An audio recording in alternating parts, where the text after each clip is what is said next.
வணக்கம் மக்களே, welcome to the ஃபென்சர் show. இன்னைக்கு ஷோல நம்ம பார்க்க போறது பிரேமன்டே அப்படின்ற தெலுங்கு மூவியோட ரிவ்யூ.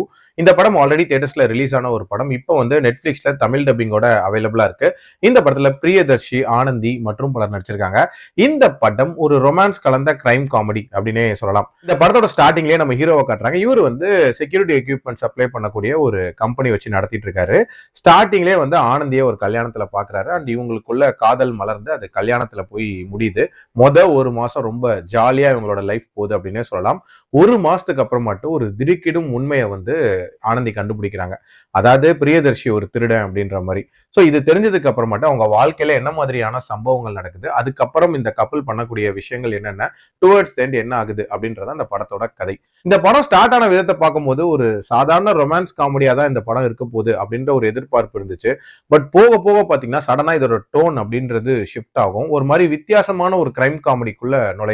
அதுலயுமே ஆனந்தியோட கேரக்டர் அப்படின்றது ஒரு அன்பிரடிக்டபிள் கேரக்டரா இருந்துச்சு அப்படின்னே சொல்லலாம். சில விஷயங்கள் அவங்க பண்றது அப்படின்றதுமே ரொம்ப புதிராவே இருந்துச்சு. அண்ட் அந்த கிரைம் காமெடி மோட்குள்ள இந்த கதை போனதுக்கு அப்புறம் மட்டும் ஸ்டார்டிங்ல ஓரளவுக்கு இன்ட்ரெஸ்டிங்கா இருந்துச்சு. பட் போக போக அந்த கிரைம்ல ஒரு சுவாரஸ்யம் அப்படின்றதே இல்லாத மாதிரி தான் இருந்துச்சு அப்படின்னே சொல்லலாம். அதாவது ஒரு சம்பவம் நடக்குதுன்னா இவங்க மாட்டிப்பாங்களா இல்லையாங்கிற ஒரு பரபரப்பு இருக்கணும்ல, அந்த மாதிரியான விஷயங்கள் அப்படின்றது பெருசா எதுவுமே இல்லை.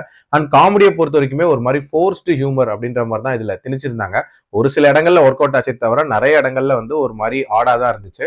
அண்ட் கிளைமேக்ஸ் அப்படின்றதெல்லாம் வந்து ஒரு அபத்தமான கிளைமேக்ஸா இருந்துச்சு அப்படின்னே சொல்லுவேன். போலீஸ் சைட்லயுமே ஒரு மாதிரி பயங்கர ஹைப்பரா பெர்ஃபார்ம் பண்ணாங்களே தவிர பட் அதுவுமே பயங்கர ஆர்டிபிஷியலா இருந்துச்சு அப்படின்னே சொல்லலாம். ஓவரால் ஒரு மாதிரி வித்தியாசமான கான்செப்ட் தான். பட் இன்னுமே எங்கேஜிங்கான சீன்ஸோட எடுத்திருந்தாங்கன்னா நல்லா இருந்திருக்கும். ஒரு ஓகேஷான படம். என்னோட ரேட்டிங் வந்து 2.6 out of 5. கண்டென்ட்டை பொறுத்த வரைக்கும் மைல்டா இன்டிமேட் சீன்ஸ் இருக்குமே தவிர மற்றபடி பார்க்கலாம். மீண்டும் அடுத்த விமர்சனத்தில் சந்திக்கிறேன். நன்றி, வணக்கம்.